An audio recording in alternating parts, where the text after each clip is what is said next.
विष्णु जैन जी, एक तरफ तो शोएब जमाई जी कह रहे हैं कि निचली अदालत के फैसले का कोई बहुत ज्यादा यहां पर महत्व नहीं है, क्योंकि ऊपर जाकर ये अदालतों में चेंज हो जाता है, ऊपर की अदालतों में। तो आज ओवैसी जी क्यों कह रहे हैं कि this is going the Babri way, ये बाबरी मस्जिद की तरह हो रहा है, ये तो पूरा 1991 वर्शिप एक्ट जो है उसको आपने समाप्त कर दिया, संविधान के खिलाफ है। और मैं देख रही हूं आपके साथ वो याचिकाकर्ताएं भी खड़ी हैं जिन्हें गौरी श्रृंगार का पूरा पूजा का हक है। बहुत हर्षोल्लास लग रहा है, सबने लाल दुपट्टे डाले हुए हैं। विष्णु जैन जी, पहले तो शोएब जमाई जी को ये बता दीजिए कि ये इतने घबराए हुए क्यों हैं?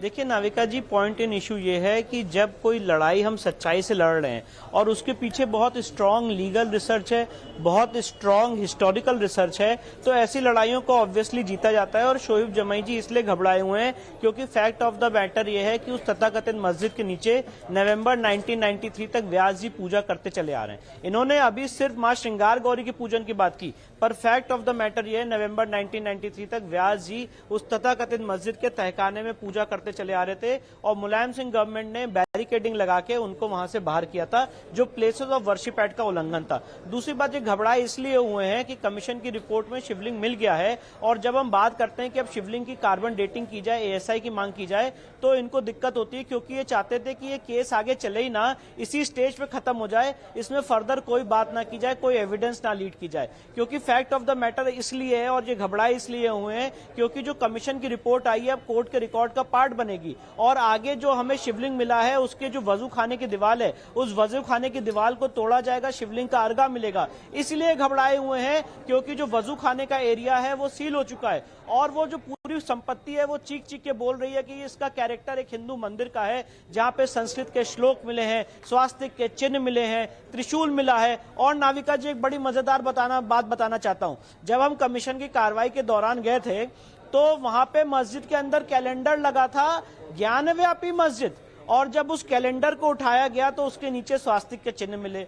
इसीलिए शोएब जमाई जी घबराए हुए हैं क्योंकि, और ओवैसी साहब घबराए हुए हैं क्योंकि फैक्ट ऑफ द मैटर यह है कि झूठ छुपाने से भी छुपता नहीं है। जो मस्जिद की तथाकथित मस्जिद की वेस्टर्न वॉल है वो चीख चीख के कह रही है कि यहाँ पे एक हिंदू मंदिर का विध्वंस करके आपने इसको मस्जिद को रूप देने की कोशिश की गई है। और आज इसीलिए इन तीनों महिलाओं जो आज मेरे साथ हैं, इनकी मातृ शक्ति के कारण मां श्रृंगार गौरी की ये पिटीशन, ये लड़ाई इतनी आगे बढ़ पाई है। और जो हम बात कह रहे थे बराबर, उसको कोर्ट के पटल पे रखा है। मेरे सारे आर्गुमेंट्स को ऑनरेबल कोर्ट ने, ऑनरेबल डिस्ट्रिक्ट जज साहब ए.के. विश्वेश्वर साहब ने माना है कि यहाँ पे वक्फ एक्ट अप्लाई नहीं होता है, यहाँ पे places of worship act apply नहीं होता है, क्योंकि नवंबर 1993 तक क्लियर एवरमेंट और प्लीडिंग है प्लेंट में कि वहां पे हिंदू समाज के लोग पूजा करते चला रहे थे, मस्जिद के अंदर भी और बाहर भी, और वक्फ एक्ट वहां पे अप्लाई नहीं होता है जहां पे एक समुदाय हिंदू है और दूसरा समुदाय मुस्लिम है।